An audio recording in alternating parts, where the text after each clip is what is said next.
Hello, everybody. Welcome to the GMAT Club application walkthrough series.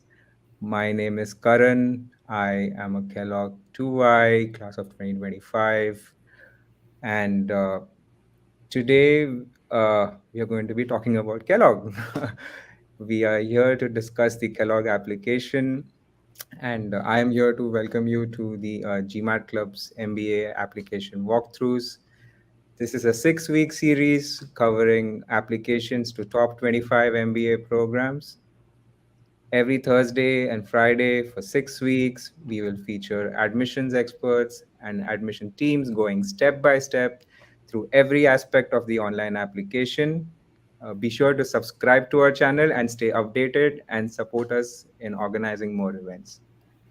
I will be your host in today's walkthrough. And like I said, we are covering Kellogg. Together with me is Frank. He's a senior consultant at Personal MBA Coach. Frank has helped hundreds of people with their MBA applications. Uh, Welcome, Frank. It's great to have you, and I'll hand it over to you. Thanks, Karan. Yeah, just a little bit about me. Super excited to get in front of the group today. So, as Karan mentioned, I work with a personal MBA coach. We support candidates all throughout the MBA life cycles. So, we work with people early on who are a few years out for their MBA, folks who are looking for GMAT and GRE tutoring, as well as our comprehensive packages includes, prompts, guides for all MBA programs. But specifically today, we'll be talking about Kellogg. Super relevant for me. Prior to jumping into the coaching field, I actually was at Kellogg for 4 years, working there in full-time MBA admissions. So very well versed in this application and excited to jump into it. Thank you so much, Frank, and it's good to have you here, especially given the fact that you've had your time at Kellogg as well, and that will add even more insight to our walkthrough today. So yeah, without any further ado, let us jump right into the application. Uh, we are going to go step by step, like I said. So let's pull the application up, Frank, and if you're ready, whenever you're ready, we can get started. Awesome. And Let's get Yeah, started. let's do So, it. for the purposes of this application run through, we are going to look at Kellogg's full time MBA program. Just when you kick off the application, this is the first thing you'll see, and they'll ask you, are you applying to the full time MBA program? And then what round? So, just for the purpose of this one, we'll do round one. And Kellogg has a variety of MBA's programs that you can kind of look into. They have a couple dual degrees, well, 1 year program. Just for the sake of this application, we're going to do the 2 year MBA program. But if any of you are interested in the other ones, just know that for the most part, the application will look pretty similar. There's typically just a different essay that's specific to the dual degree. And then just for the sake of this application, we'll go to 2024 fall. So once you fill that out, it opens up to your first step of this application information. And so one of the things that you can do here is just fill out areas of academic interest when you join Kellogg. There's not a ton of weight held on this. It's more so just what you're interested in. Obviously, some of the really popular courses at Kellogg include like managing organizations. They fronted their negotiations courses across all MBA programs. So you would just select a couple that might speak to you. Do you have any pending applications at Kellogg? So that's a no for this one. And then just for the sake of this application run through, I'm saying yes to have you applied to Kellogg previously. There is a reapplicant essay. So just wanted to make sure that that flags as we run through the application. Once you hit yes here, you can just link your old application if you are a reapplicant. Correct. And I'd just like to add to that is that Kellogg has, like Frank said, a dedicated set of courses, course pathways and majors, and that is what the application information section was asking about. So if you're interested, feel free to select the option that you're interested in, and you can always change them when you're back at when you make it to Kellogg. Yeah, And lots of flexibility when you get back. That is true. And another thing that I wanted to add is if you all have any questions at any stage of the application, feel free to type them in the comments, and I will make sure that we get them through to Frank and get your questions clarified. Go ahead, Frank. Over to you. Perfect.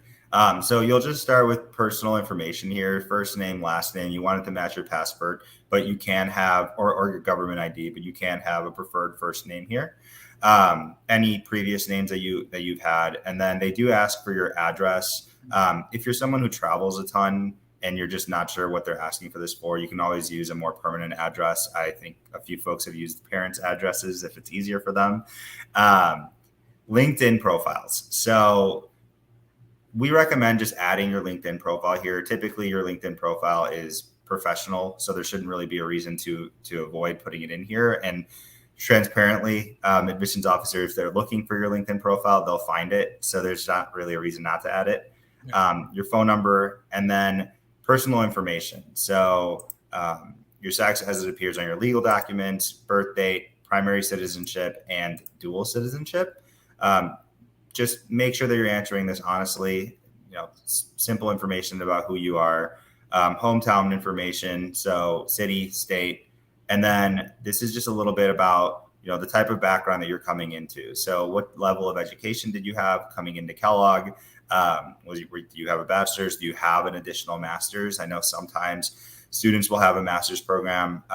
Either they did like a 4+1 out of undergrad, or if they're an international student, sometimes they have a master's through a different country, and now they're coming to pursue their MBA here. Helpful to add, nothing that you should really feel like you need to be dishonest for. The next section here is just what occupation your parents have. Again, looking for demographic info, nothing that's going to stop you or prevent you from anything later in the application. What primary language is spoken in your childhood home, and what is your current situation? Are you single? Do you have a spouse? Do you have a child? The Kellogg community is full of folks who are coming with JVs, joint ventures, people who are coming with kids, people who are coming as singles at Kellogg. So there's no strong preference here, but important to just identify the way that you do. Next, we have gender and sexual orientation identity. So here you'll just note how you identify in terms of gender, your sexual orientation, and your personal pronouns and preferred pronouns. You can definitely avoid answering if you don't feel comfortable sharing here, but this is not something that gets shared widely. So it's just one of those areas where I would say answer honestly as long as you feel comfortable doing so. And then one thing that is fun here is if you do have a spouse or a significant other, because joint ventures, spouses and significant others are so embedded into the Kellogg community, it's a nice call out that they kind of bring it here. I think in another section of the application, they actually ask if you have a partner that's applying with you. So a nice touch on the Kellogg front, just given how many people who are pursuing their MBA, are also thinking about their life outside of the MBA, and Kellogg appreciates that as well. Karan, anything you wanted to add on that section? Yeah, I think over my time here, that's something that I have witnessed as well.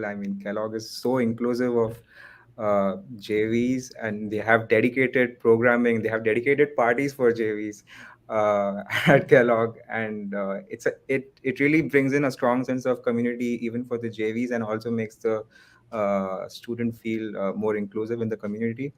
And we actually had a question, Frank. I wanted to, Ira here is asking a question about what if your LinkedIn profile isn't active or impressive? Is that a disadvantage to you? Great question. If it's not active, that's fine. You don't have to add it on there. I would say if you're not someone who's regularly updating LinkedIn, that's fine. Really, I think the people who are a little bit more open to avoiding filling this out is if you might have like a comment or feedback from someone that you don't want the admissions team to see. I would just say, like, if your LinkedIn profile exists, people can find it. And so if the admissions team wanted to find it, they easily could. As business school students, it might not be the worst thing to just jump in there and update your LinkedIn a little bit.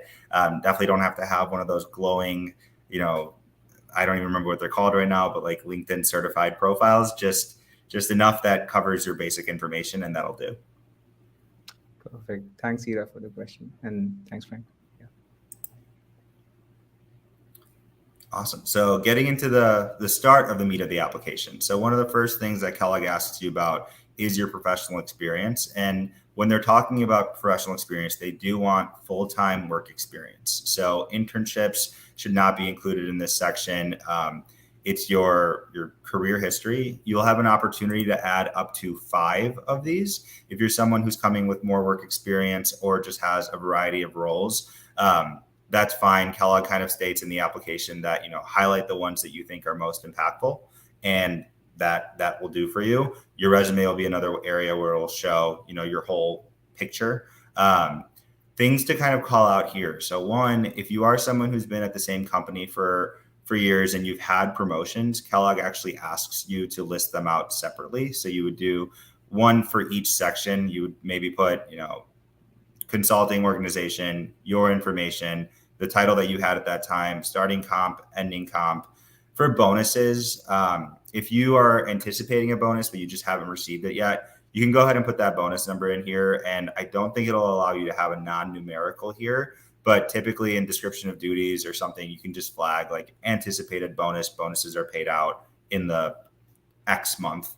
And that's fine. That's not a huge concern. For industry and job function, just do what feels most right for you. Direct reports, we want to see people who you are directly leading. So sometimes we'll see, indirect reports. That's not really what we're looking for here. Be honest. It's okay to put 0. Plenty of people do. If you're someone who leads more processes versus leading people, that's okay. And then reason for leaving. If it's your current job, you don't have to note a reason for leaving, but sometimes, if someone's like a sponsored student and their employer is sponsoring for them to get, people like to just kind of flag that here, like leaving to pursue my MBA at Kellogg at X time, employee sponsored, planning to return. Otherwise, you can also note just like reason for leaving, promoted to next role. One thing that I will flag.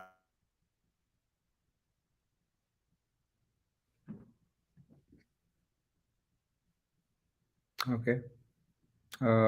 Just checking in if we still have Frank on the call.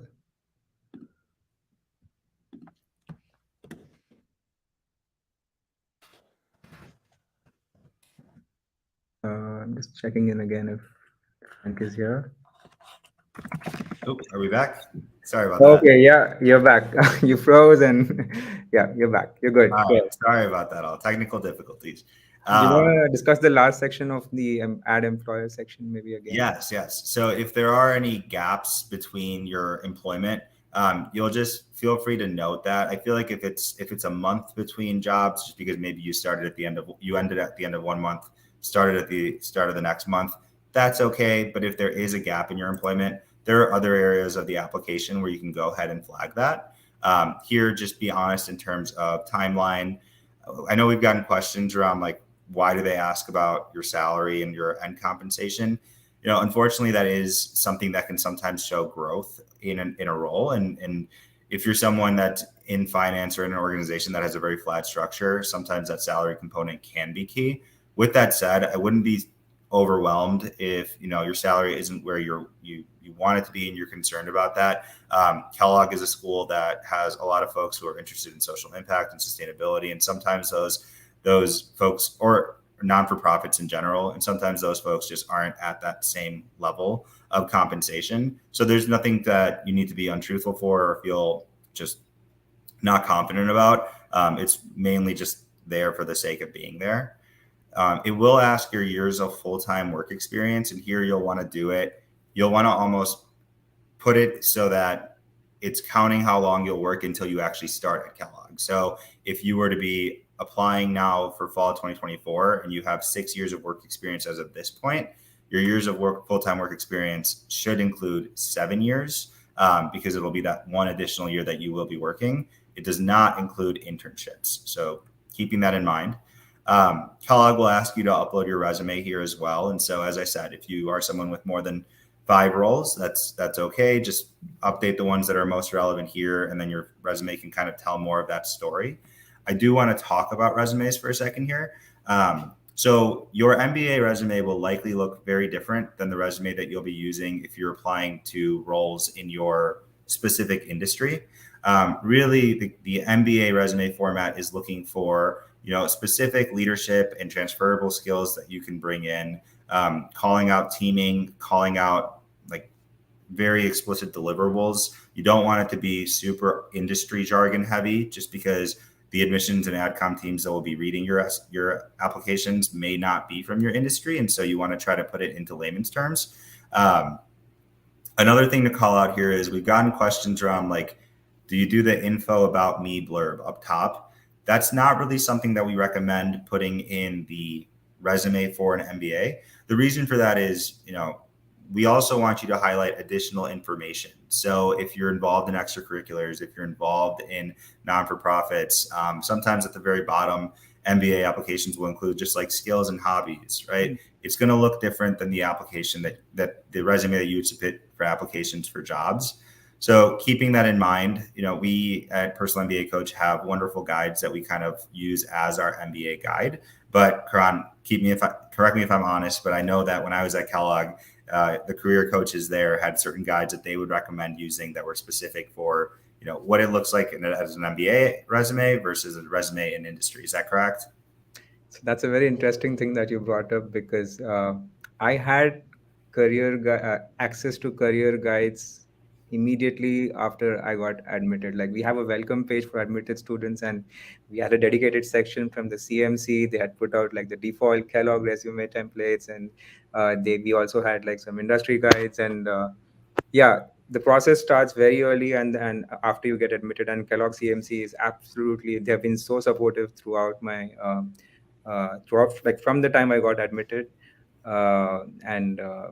You will get to network. You will get to interact with them a lot when you're here at Kellogg as well. We had a couple of questions. We actually have 3 questions that came up during this conversation. Let's tackle them. So we have a question from Dipesh. He says, he asks, do we have to be very accurate with the starting compensation? The exchange rates have drastically changed over the past couple of years. Do we need to mention USD values as of today? So that's his question. It's a great question. It's a little bit nuanced in that no one's really going to double check that well, but I would say just do your best to be honest. The reason for that is, Kellogg does do background checks. And so if for some reason your compensation is flagged as part of that background check, you don't want to come across as dishonest. There's an honor code piece that we'll talk about at the end here. I would just say use your judgment. If you knew what that exchange rate looked like when you started at your company and you wanted to use that as the start, and now you know what the exchange rate is and you want to use that now, you can. If you want to keep it consistent for both, that's okay as well. As I said, like, compensation's important, but it's not going to drastically impact anything in your application here. Yeah, thanks, Frank. The next question that we had is, how bad is it to quit or pause one's job to focus on the GMAT and hopefully get a great score? Is that a bad move? It's not a bad move per se. I will say, if you're applying now, potentially, a leave of absence or something like that, everyone else, think about it this way. Everyone else that would be applying is probably going to be working and studying. And so while totally understand that like all jobs and workloads aren't created equal, is that going to be the thing that's the strongest for you to put in your application? Probably not. If you can balance workload or PTO, if you have that flexibility to do so, I'd probably recommend doing that to carve out time to study versus leaving your role for that reason. I don't think that, your reasoning for leaving your role right now in the application being, to study for GMAT is probably the strongest. And also on that note, and it's not as relevant for this, but if you did leave your employer for any reason that's not like a positive note, this is not the time to air out your grievances. Just wanted to pursue a different opportunity, wanted to see a growth opportunities elsewhere, wanted to pivot into industry, keeping it pretty high level and positive versus using it as an opportunity to tear down your current or old employer. But hopefully that answers the question there. I mean, you can do what you think is best for you. And if you don't have a job that offers you the flexibility to do that, you're going to have to, figure that out for yourself. In terms of, is that something that is typical for an application? I would say probably not. Got it. Got it. Yeah, we have a lot of questions coming in. So, Frank, if you have time for one more Let's do question. them. Okay, great. So, Chirag here asks a question. For those who have been with the same organization since start, should we use different titles for promotions at a family business that has diversified and expanded, or is the first title sufficient? I would say just be truthful. If you've had one title the whole time, that's absolutely fine. Your growth and promotion structure or something along those lines may look different, even if the title is the same. So if you wanted to put, promoted from X to Z and use different fields for that and kind of note the salary difference or the job responsibility difference, that's fine. But if it's just one role, but your role has expanded, I think there's other areas in the application, right? Resume, some of your essays, et cetera, that you can probably reference some of those broader wins and bigger shifts in your organization. Okay. Okay. Great. Yeah. Maybe we can take certain components of the application now, and we'll get back to the Q&A once we cover a little bit more of the application. Yeah. Go ahead. Absolutely.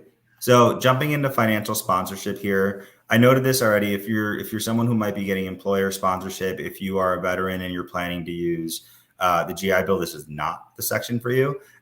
You would just go ahead and note yes, no, pending.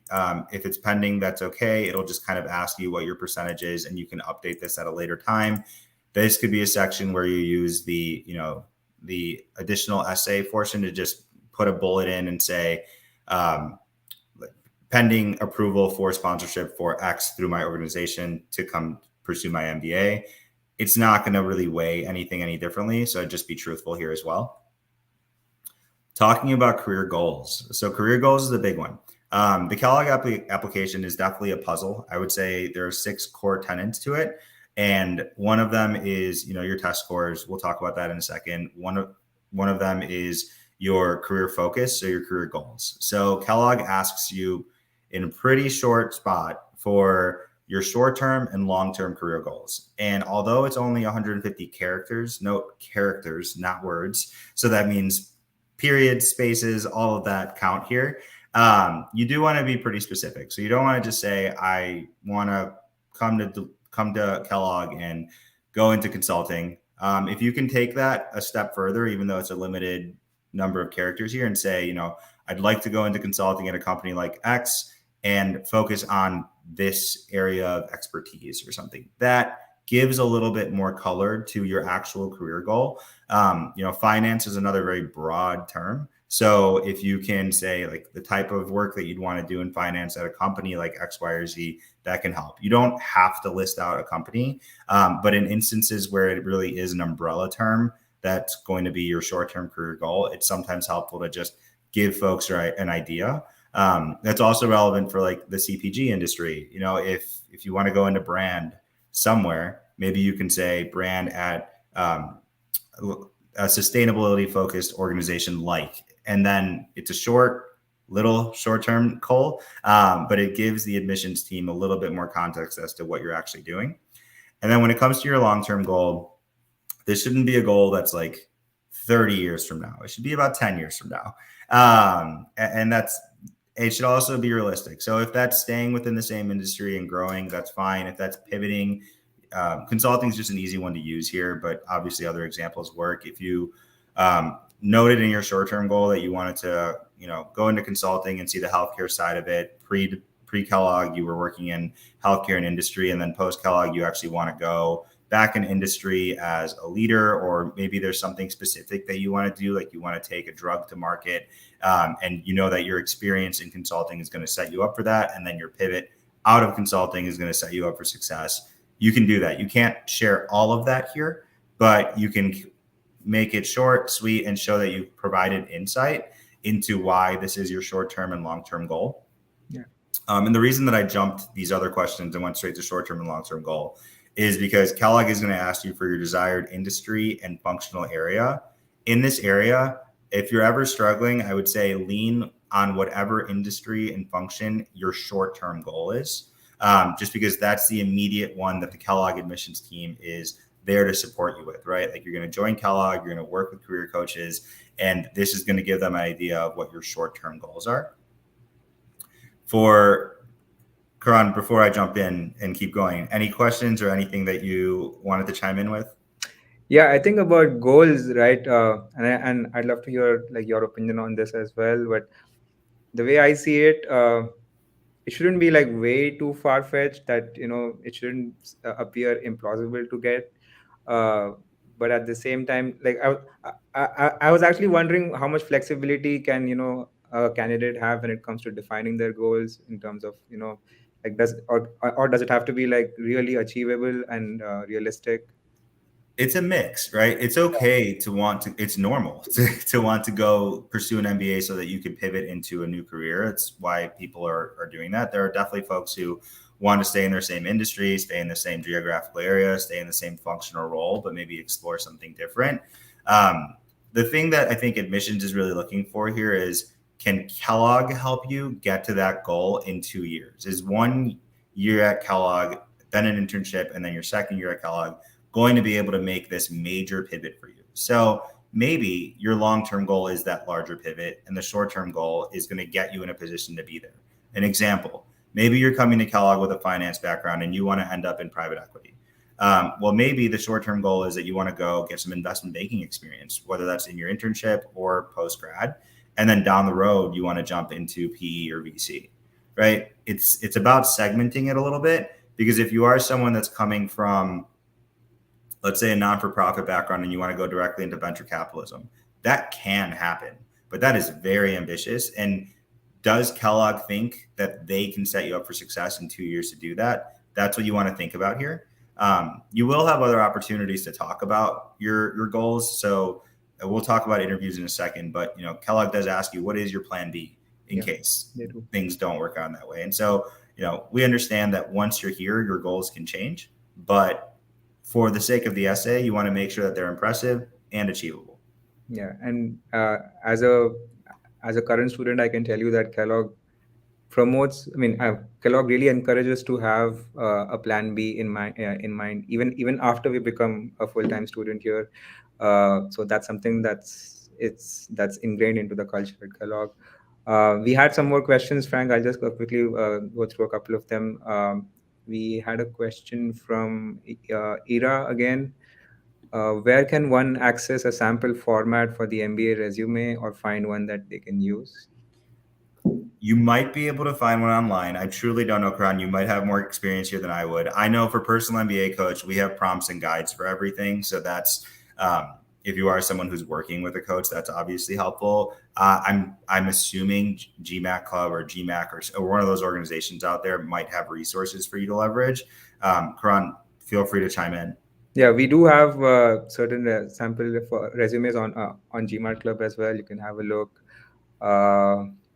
Also, if you really want to get like deeper into it, GMAT Club also has this great resource called application marketplace, where people submit their applications out into the website, and you can actually download them and you can reference them for your preparation as well. So and that would have their resumes as well. So that's another resource that you can have a look at.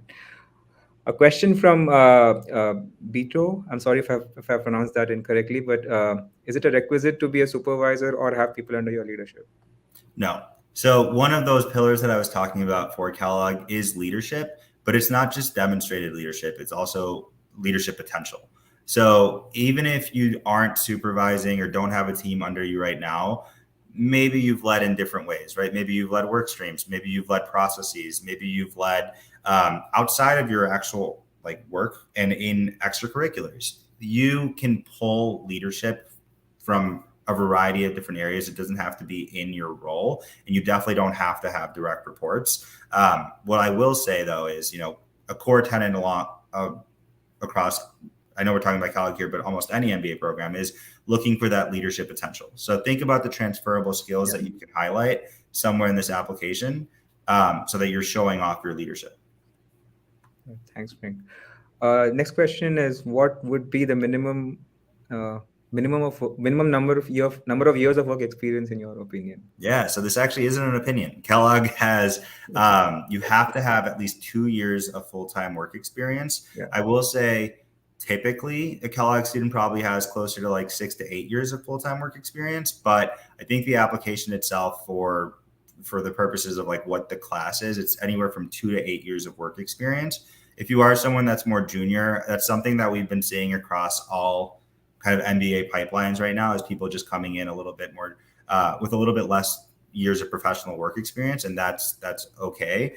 Think about in your application how you can highlight why now for your MBA, and also highlight some of those leadership skills. You know, as you grow within your role, leadership and bigger projects become more accessible to you. And so if you are more junior, that can be a little bit difficult, but I've seen people be admitted to Kellogg with 2 years of work experience. It definitely happens. It's not anything that I would say, you're shooting yourself in the foot for. I would just say keep it in mind in your application, because the why now might be a piece that you want to consider. Yeah, we have candidates, like we have students right now in our cohort as well, with like 2 years or 3 years of work ex, and we also have students on the other side of the Yeah, average work ex spectrum. Um, other, do we have time for a couple more questions, we friend? can take them. Yeah. Okay. So Dipesh asks how to be very precise, like location, backstory, anything else. So what particularly, I if we think can, I yeah. think he's referring to his. I think he's referring to the goals, like how, like, do we, like when I talk about my short-term goal, should I say that I want to do product management at Microsoft Seattle, or should You I? can think about it this way: these MBA programs are recruiting candidate, or sorry, these organizations that are coming to recruit at MBA programs are recruiting you across the globe. So location isn't a major factor. I know for consulting, like most consulting firms and finance firms as well, like you might sometimes are just interviewing nationally for roles across all of their offices. So location isn't a huge concern. And that's something you'll probably explore once you're at Kellogg versus something that you need to focus on in the application. Got it. Chris has a question here. Should you have one specific short-term goal, or can you have primary goal and a backup goal? So for the sake of the application, you're going to have to put 150 characters, right? You're going to have one short-term goal and one long-term goal. The plan B and backup is something that you want to keep in mind for when you get to an interview or you get to having more of those conversations, because it's going to show more foresight. Perfect. Uh, One more question. Do I focus more on my short-term goals or my vision for long-term? What percentage of space do I dedicate to each? Which is more important? Yeah, so this question isn't as relevant for Kellogg because it truly is 150 characters. Like, you're going to have a line or two to write about both goals. You don't have to balance it that differently. But traditionally, most MBA programs do have larger goal statements or goal sections that you need to fill out, and that's actually the first thing that we do with clients when we work with them, is to ask them to start working on their goal statement and their resume. Because even if Kellogg's one of your target schools and it doesn't really require a goal statement, it's going to come in handy. It's going to give you the opportunity to start thinking about it earlier on in the process and feeling more confident when you're going to talk about it in interviews. But for the sake of the Kellogg app, I would say this probably isn't that relevant. Okay. And for those who were interested in sample resumes, uh, if you have registered for this session or for any MBA application walkthroughs, you will get a download bundle. It will have a few sample resumes there. Like I said, we also have the MBA App Store, which has like the entire application of successful candidates. So you can have a look at that as well. Let's get back to the application and let's Do it. discuss the next components of the application. Perfect. So two other quick call outs here. Kellogg asks you for your most significant career accomplishment. Think, something that's impactful. It can be processy oriented, but it can also be leadership oriented. Something that really made an impact. Maybe you created a process at your organization that's being used firm wide now. Maybe you implemented something different. Maybe you helped grow revenue for your organization by X, Y, Z, right? That can all fit here. And then what drives your interest and goals? Again, 240 characters, so pretty short, but you should have an idea of why your short-term and long-term goals are what they are. And if they are totally different here, I would say probably focus on how your short-term goal and is going to help get you to your long-term goal. But remember to just, you have an idea as to why you're getting your MBA. It's a pivot. It's to grow within your organization, right? So you can be pretty truthful here as to why. Military experience, pretty standard here. If you are someone who is in the military or armed forces, feel free to say yes. Kellogg is an organization that has a wonderful Kellogg Veterans Association. I used to work with them. That if you're someone that's coming from the military, you might be a little bit more senior compared to some of the class, and that's okay. Veterans are looked at as leaders in the organization. I know that once finals come around or midterms come around, all students are freaking out, and the veterans are like, "Hey, I've had some pretty real worldwide experience here. This final isn't going to be the end of the world for me." So the last thing we'll quickly touch on is achievements and accomplishments. If you've gotten any certificates, awards, at work, this is just a place to highlight that. If you have them outside of work, that's totally fine as well, potentially in your community. A quick section for you, but you can list up to 4 of them. This is not the section to highlight, like, I'm a CPA, I'm a CFA, I have these like Sigma 6, right? Like all of these certificates. That's something that you probably don't need to include anywhere here, just because there's another section of the application that will ask about that. For education, so Kellogg's looking for your conferred degrees here. So you just jump in and add institution, and I'll just fill this out live with us, but let's assume Kellogg, Northwestern University. You can go ahead and click it, autofill some information. You'll click when you started, when you ended, what degree level you ended with, and then your major, second major, minor, your GPA. This one is relevant because for some schools, a lot of international schools, some domestic schools, maybe your school doesn't issue a GPA. That's okay. That section will just get removed. If your GPA is not on like a 4.0 scale, that's okay as well. It asks you to share the scale. But if your institution isn't listed above or your GPA uses a weird scale, you can go ahead and just kind of note that here. The Kellogg admissions team has seen it all, I promise. So you're not the first one to be filling this out in that regard. And then for transcript, I believe that you can show unofficial transcripts at this point, but you will need to prove that you have a conferred degree by the time you start at school. Is that correct, Karan? That's right. That's exactly right. Wonderful. One thing to note here, if you're someone who did one of those 4+1 programs or 3+2 programs where you got a master's and an undergraduate degree at the same time, you want to break those out and note them separately. It'll make it a lot easier for admissions to see it. Obviously, if you pursued a master's later, you will just follow that exact same guideline. This is not a section to add certificates or anything like that. It's really just looking for conferred degrees. You know what? For the sake of this, I am a first-generation college student, so I'm going to go ahead and say yes, but just answer honestly. If you were a Northwestern undergrad, Kellogg has some like basically 4+1 type programs that you are eligible for. So you would just note that here. And then this is where we were talking about those professional certificates. If you don't see one and you have it, that's okay. These are some of the more common ones. You can go ahead and fill out the ones that are relevant to you. If you wanted to flag a certificate down the road, you can put it on your resume, although I don't think it's probably what you want to use the space on your resume for. You can also leverage the additional essay as like a bullet for it. But typically the ones that are relevant are there. Testing. So I know this one's top of mind for everyone. I talked about those pillars, and your intellectual horsepower is one of those things that Kellogg is going to look at. So that's a mixture of your undergraduate GPA. It's a mixture of your professional work experience and success that you've had. Maybe you had a technical role, but it's also your test scores. So for Kellogg, you can do GMAT or GRE. You can also do GMAT Focus. I know that's probably relevant for some people this year. Maybe not. It definitely wouldn't be relevant for folks applying in round 1, but maybe folks down the road.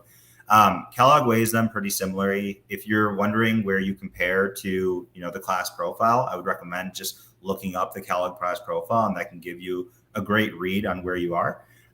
But you will go ahead and submit, and you can send it directly to the school. You all know how to kind of work that process.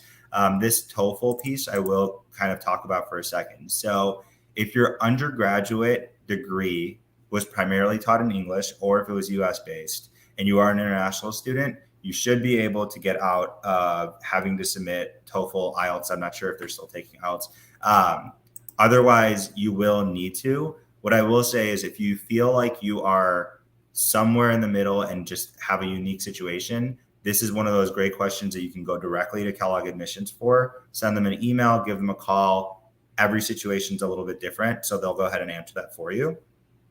And then one other piece. So obviously to apply to Kellogg, you need to have your GMAT or GRE score in here. You can submit a score after the deadline. What I will say, and this is just my recommendation, is if you are taking a test shortly after a deadline and you want to submit, definitely do so.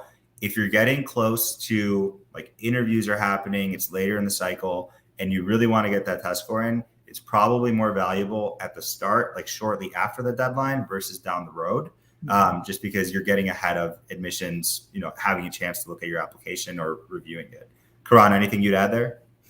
No, I think I'd also make sure that if you are taking a test that's like, if you know that you're going to have your scores, let's say a week after the deadline, just keep the admissions informed. I think just it's good to keep them in the loop.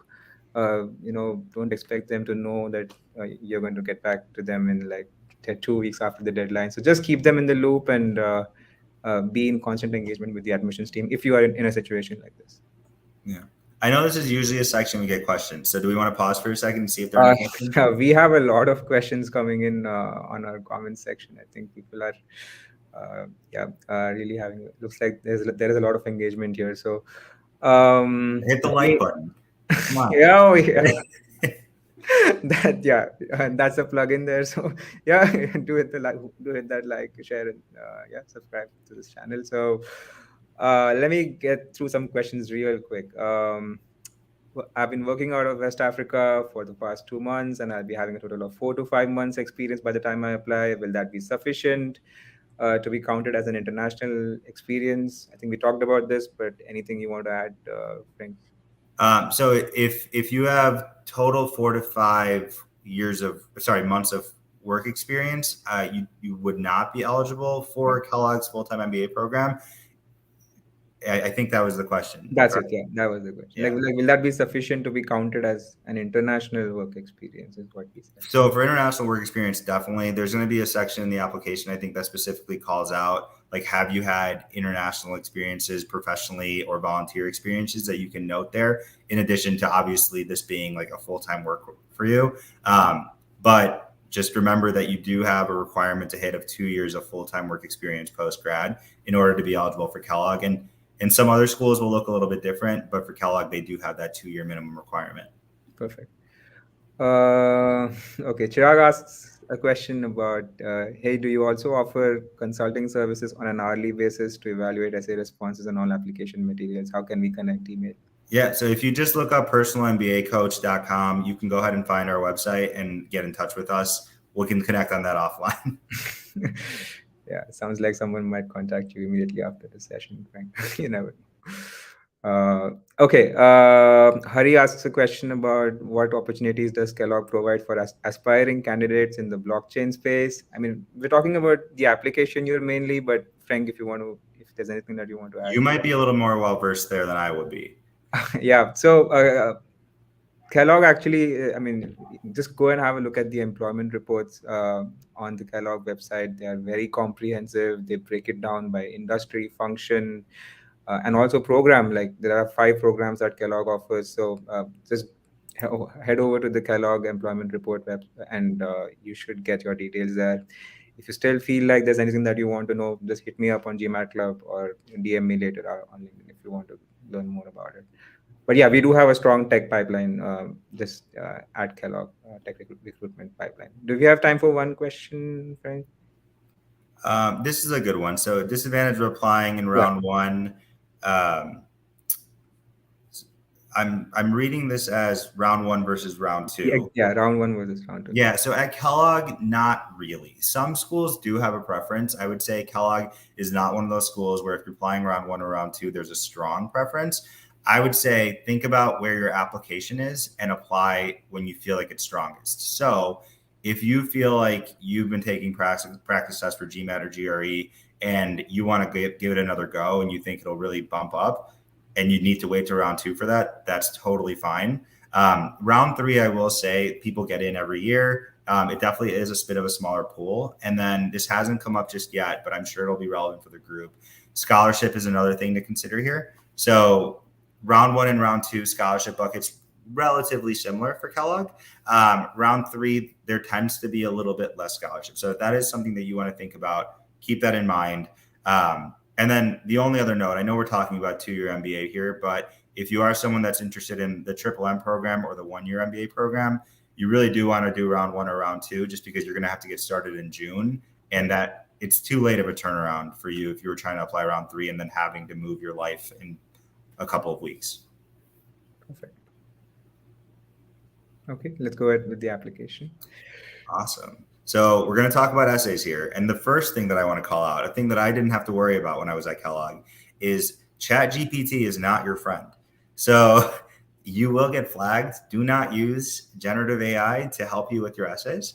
You want to make sure that you wrote these. But we are going to talk about Kellogg's essays here for a sec. And these are actually different essays. So prior to this year, Kellogg had a leadership essay and a values-based essay. And this year they took a different approach. So I'm actually going to read both, and then I'm going to give a little bit of context as to how we recommend candidates leverage these essays. So the first one is, Kellogg leaders are primed to tackle today's pressing concerns everywhere, from the boardroom to the neighborhoods. Tell us about a time in your life where you've needed a combination of skills to solve a problem or overcome a challenge. What skills did you use and what did you accomplish? 450 words. And then number two is, at Kellogg, our values are based on research that concludes organizations comprised of leaders with varied backgrounds and perspectives outperform homogeneous ones. How do you believe your personal and professional experiences to date will help enrich the Kellogg community? So the reason I read both is because, at least in my end, when I am consulting students on these essays, I typically recommend using a work example or a really strong extracurricular example for essay one. The reason for that is because typically schools want to see a balance of professional and personal stories. And I think essay two just kind of lends itself better to a personal story versus essay one. That doesn't have to be the case. If you feel like you have a great story for your essay two that's professional, you can totally go personal here. This is just guidance that we provide. But most candidates will probably fill out a professional story for this. You want it to be fairly recent, 2 to 3 years old. And you want it to highlight leadership. So demonstrated leadership, or this is an opportunity to highlight that, leadership potential if you haven't had it and if you don't have direct reports under you. You'll start with some context right up front, sharing the problem that you were trying to solve. And then you probably want to highlight 2 skills that you used that you think Kellogg wants to see. So when you're talking about MBA programs, you want to think of, and specifically Kellogg, you want to think about teamwork, you want to think about leadership, you want to think about collaboration, right? Some of those pillars to what the school is all about. And then weave that into your story. So maybe one of your skills is problem solving. Okay, that's so important, right? But maybe the other one is something to do with having to be an empathetic leader. You want to have that balance. You don't want to go so technical in this case, especially if you are someone that's already coming from a technical role. And then you want to close it out with, what did you solve? What was this accomplishment? One thing that I've seen pretty regularly here is that people want to throw the kitchen sink up front into all the problems that they're solving for. And I always say, pick one. Pick the one that was the objective that you were trying to solve for. Because think about how much more impactful your essay is going to be at the end when you say, we accomplished this and we also hit XYZ goals that we weren't really looking forward to. That shows and leaves the essay with a lot more impact. Karan, I know this wasn't your essay, but if you wanted to chime in with anything, you're welcome to. I fully echo with the points that you just talked about, Frank, because it was. I mean, we had a similar essay, because the essays have changed. This year, but we had something on these lines, and I remember thinking a lot about it, and I decided to just focus on one event, of one crucible moment, perhaps that really, where I made the most impact, and talk about that in detail. And I think that really shows, it shows the amount of effort that you've put in, the kind of leader that you are. Yeah. That's great. I'm going to talk through Kellogg SA2, and then I'm going to start running through this a little bit quicker because I want to make sure we can get to Q&A at the end. But for SA2, it's an interesting take on a personal story. Obviously, you can have a personal story type essay. So obviously, you can lean into personal and professional experiences here, but you want to start with context up front that is giving it basically a precursor as to who you are, why you're telling the story, like why these things are impactful to you. And then from there, you want to tie it into what you're passionate about. So this can be industry specific, it can be professionally linked. Maybe your personal and professional goals align. Yeah. I know that's something that can exist a lot in healthcare. You know, someone had something that happened to them in their personal life that drove their interest into healthcare. Maybe they were got involved in their community within a healthcare function because of something within their family, and now they're working within healthcare, and they can kind of tie both of those to a similar story. Maybe it's education, maybe it's just something that's important to you. And it's okay if you haven't had some tragic backstory. You know, it can be your experiences here don't have to be something that you read out of a Hallmark card. It just has to be true to you and feel authentic. Yeah. But you want to aim to cover 2 tie-ins, because the actual question here is, how do you believe this will help enrich the Kellogg community? So here's where it's helpful to do some research on Kellogg, right? I know when I was there, I managed the campus visit program. So you should, if you can get on campus, definitely. But if you can't, there's a bunch of virtual opportunities to connect with folks. You can reach out to the clubs if you just look up Kellogg clubs and look for industry clubs, look for affinity clubs, talk to students and understand like what conferences are happening, just to find those things that are going to correlate with you and your story.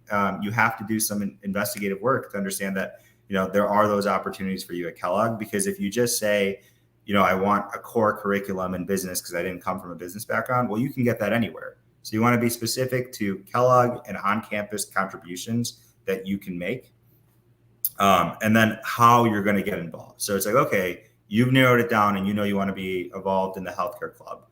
What is that? Like, what does the healthcare club do? Do you want to be a VP of something in your second year? Maybe mentorship is your big theme that you want to go with. Do you want to lead an interview prep group as a second year coaching first years, right?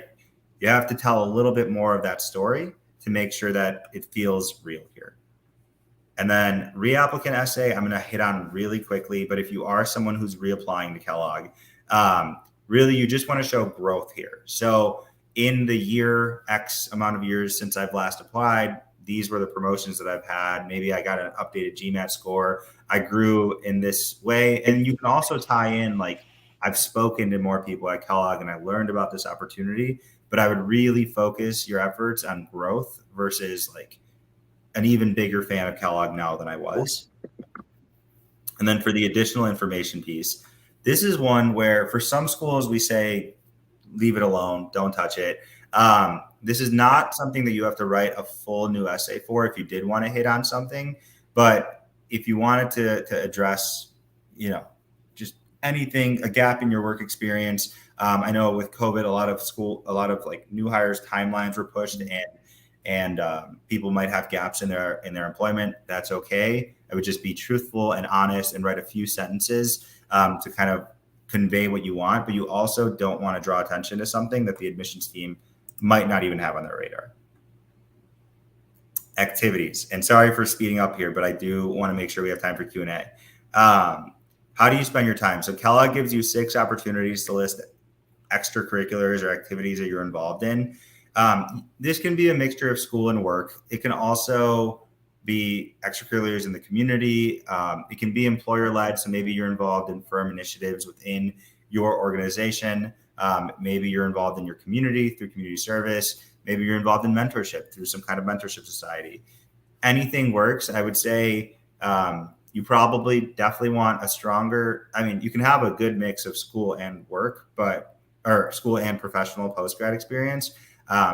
But whenever you're leaning, like, do I lean on the school example or do I lean on the professional example? Probably the more recent post-grad experience is going to be more relevant here. International experiences, we kind of talked about this one because someone teed it up for us. But if you do have volunteer or professional experiences abroad, you can definitely note that here. This shouldn't include, like, personally, I was born in Albania. I would not include that I lived in Albania for 4 years as a child. just because I wasn't doing anything there when I was 4 years old. But if you have gone on a mission trip, or if you've done work engagements abroad, great opportunity to just go ahead and flag that here. And then this is not asking for internships, but if you were working while in undergrad, definitely something to flag here, whether it was work study or just having a part-time job. I know sometimes people can be concerned about their undergraduate GPAs. This can fill that gap sometimes if you were working a ton. Be realistic also is the last thing I'll call out here, especially when it comes, sorry, not international experience. When it comes to activities, it asks how often you were working on these things. If you had something that you worked on for like 30 hours in 1 week, but never for the rest of the year, that should not mean 30 hours a week for the entire year, because how are you going to manage the rest of your life? Exactly. You want to make sure the admissions committee is taking you seriously there. And then if you are involved in any organizations, you can go ahead and flag those there.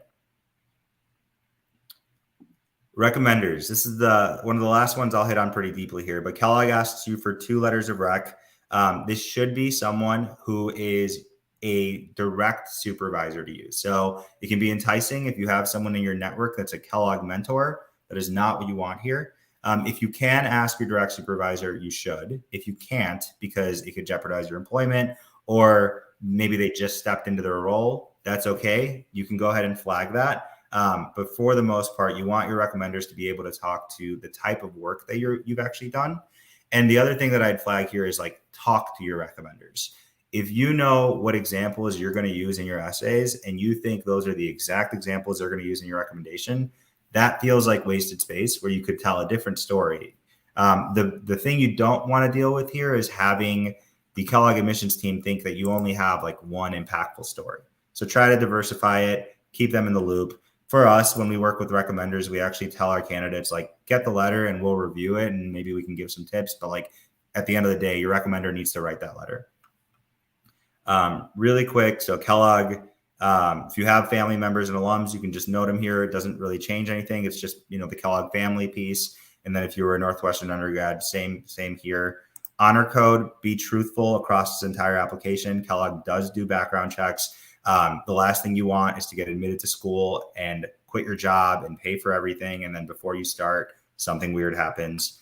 And then the last thing I'm going to say really quickly is Kellogg does video essays. So that's not going to be something we're going to review here. But in your application, you'll have 96 hours after you submit to do 3 60-second video essays. And we've all been living on Zoom, so maybe it's easier than it was back in the day, but it's the last thing that a Kellogg admissions officer is going to see before they move on from your application. But it also means they've read your entire application, they've read your essays, they know about you. It's more of a palate cleanser. I've seen lights go off, I've seen people fall, I've seen swear words. It does not usually impact anything crazy like that. So just try to be calm, try to show who you are. Kellogg used to give the first 2 questions up front. They don't anymore. So now it's going to be rolling behavioral or types of questions about challenges, experiences, teaming, right? And you can get as many practice trials as you want on the website. So I would just say, feel free to do so before you get started. Yeah. All right. How'd I do, Karan? You did great, actually. We are just on time, and we have a couple of minutes for questions. The only thing that I'd like to add about the video essays is that they really just want to see the real you. They're not looking for like really great content, but just be yourself and just be the true version of yourself. And if that can come out, you will make a good. You do great. Okay, quick questions. Do we have? Okay, is a European 3.5 bachelor enough? I think it should be. As long as you have a bachelor's degree, that's okay. Yeah. So you've gotten your degree conferred, you're fine. And then a question about first generation. What if my parents went to school outside the US cohort of colleges? Does that mean I'm not first generation? That's a tricky one. I think you might need, that isn't a Kellogg specific question. That's one you might need to get some guidance on. Generally, first generation is you are the first person in your family to go to college within the States, is my understanding. But yeah, I think you're not. I mean, I was in this situation as well, so you're not. I don't think you'll be called a first gen student there. Okay, there's a question about FC Austin scholarship in the in the optional essay. It can't hurt. You don't apply for scholarships for Kellogg, so your application is what it needs to be. It's great that you know about the FC Austin scholarship. If there's something specific about the fellowship that's encouraging to you, and you really want to be like a leader within the school, you can totally note that. I wouldn't say it's going to make a difference in terms of whether you're considered for it or not. Last two questions. Can the recommendation letter be uploaded in a PDF format? Do I have to name Kellogg in the letter header? I don't think you have to upload the recommendation. So Your for the recommendation recommendation letter, yeah, you should not be uploading that at all. Your letter of recommendation should come from your recommender, and they don't have to know Kellogg in it. I just necessarily think it's helpful to have the prompt up top, and then answer them. So just so that the admissions officer knows what's being asked. Okay, I'm going to shoot a minute over our time, but I'm just going to ask the last two questions because they're here. Sorry, I thought the video essays are due 96 hours after the deadline, not the submission. That could very well be true. Give me 1 second. I no longer work for Kellogg, y'all, so that's the reason that They're I due don't. after you. Yeah, they are due after you. Application deadline, 96 hours after the application deadline. Yeah, they're due after the application deadline. And okay, one question about experience. I think we've talked enough about experience. Maybe I'll jump to the next one. How old is considered old at Kellogg? Is 30 too old? Just by example, I'm starting my Kellogg 2Y journey at 30 years old. So I hope that answers your question. Don't worry about it. And I think that's All right, it. Karan, I think we're out of time. So Yes, that's it. We have covered all the questions as well. Thank you so much, Frank. I think this was very, very, very informative. I'm sure there's a lot that we're taking away from this session. And if you have anything further that you want to explore about Kellogg, or get some one-on-one coaching, feel free to reach out to Frank. Do you want to add anything about that, Frank? best of luck with your application. Perfect. Then thank you very much. Bye bye. Take care.